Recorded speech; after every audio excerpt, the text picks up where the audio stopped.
Rejet et perfection. Le perfectionnisme, ça parle à beaucoup.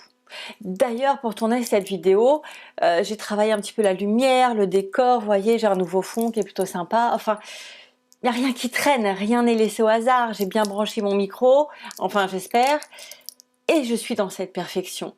Mais alors, pourquoi faire un lien avec le rejet? C'est ce que je vous explique tout de suite. Bienvenue dans ce nouveau récit de psy. Pourquoi ai-je eu l'idée de ce récit de psy, rejet et perfection? C'est parce que j'ai de plus en plus de patients, et moi compris d'ailleurs, dans ce désir de perfection. Et quand je dis désir, c'est pas tout à fait le mot. En fait, nous sommes comme prisonniers de cette perfection. Vous savez, pour moi, le perfectionnisme, ce sont des chaînes qui nous attachent et qui nous empêchent de vivre.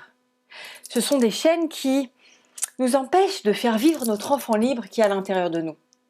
J'en parlais pas plus tard que ce matin avec un de mes patients qui est dans un perfectionnisme incroyable. Et puis, petit à petit, nous avons réussi à faire le lien avec la blessure de rejet. Pourquoi ce lien est si facile à faire? Alors, je ne sais pas, si vous connaissez les blessures. Quand je parle en tout cas des blessures de rejet, je parle des 5 blessures de l'âme de Lise Bourbeau. Alors, si ma mémoire est bonne, et là c'est toujours une épreuve pour moi, vous avez la blessure de trahison, de rejet, d'humiliation, d'injustice et d'abandon.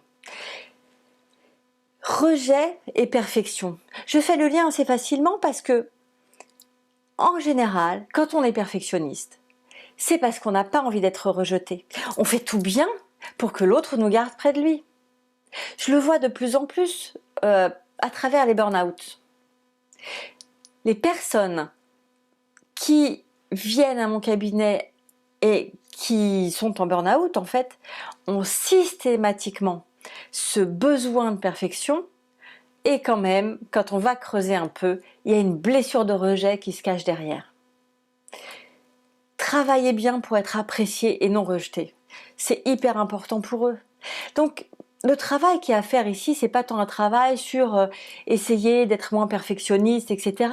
C'est plus un travail sur la base, sur la blessure de rejet, qui est une blessure de votre petite enfance. C'est votre enfant intérieur qui est blessé. Et la thérapie, en général, travaille sur l'enfance et sur l'enfant intérieur. Dans les blessures de rejet, on a beaucoup de personnes aussi qui vont dire « Oh là là, je suis nulle, de toute façon je serai jamais à la hauteur, c'est pas la peine ». Vous savez, ces personnes qui donnent jamais leur opinion également. Bah oui, je vais pas donner mon opinion, franchement, je vais avoir peur d'être ridiculisée, je suis trop bête. Je connais bien ça, parce que j'étais comme ça. Bon, je le suis encore un petit peu parfois, j'avoue. Combien de fois j'ai pu dire « Ah, je suis nulle, je me sens nulle, ah, je suis trop nulle ». Mais je l'ai dit tellement de fois. Alors je vous dis pas que je le dis plus, parce que ça m'arrive de le dire encore. Mais quand je le dis, je me dis non, je suis nulle dans telle situation. Je contextualise pour diminuer l'impact que cette pensée a sur moi. Et dans l'idéal même, je me dis mais non, je suis pas nulle, j'ai oublié ça. Et alors c'est incroyable parce que ce matin, je sais plus ce que fait ma fille, et c'est la première fois que j'entends dire « Ah mais je suis bête ». C'est à peu près du même registre, hein, vous voyez. Et là, autant moi j'ai le droit de le dire, autant elle, je lui donne pas le droit de le dire. Et tout de suite je l'ai reprise. Elle va bientôt avoir 4 ans et je me dis que c'est là, c'est maintenant qu'elle doit transformer ses pensées et l'opinion qu'elle a d'elle.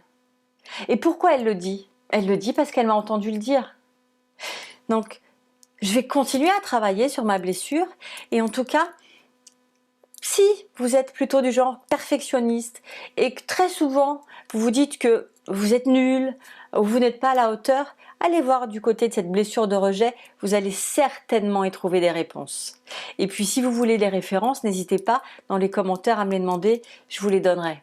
C'est un livre de Lise Bourbeau, les 5 blessures qui empêchent d'être soi-même.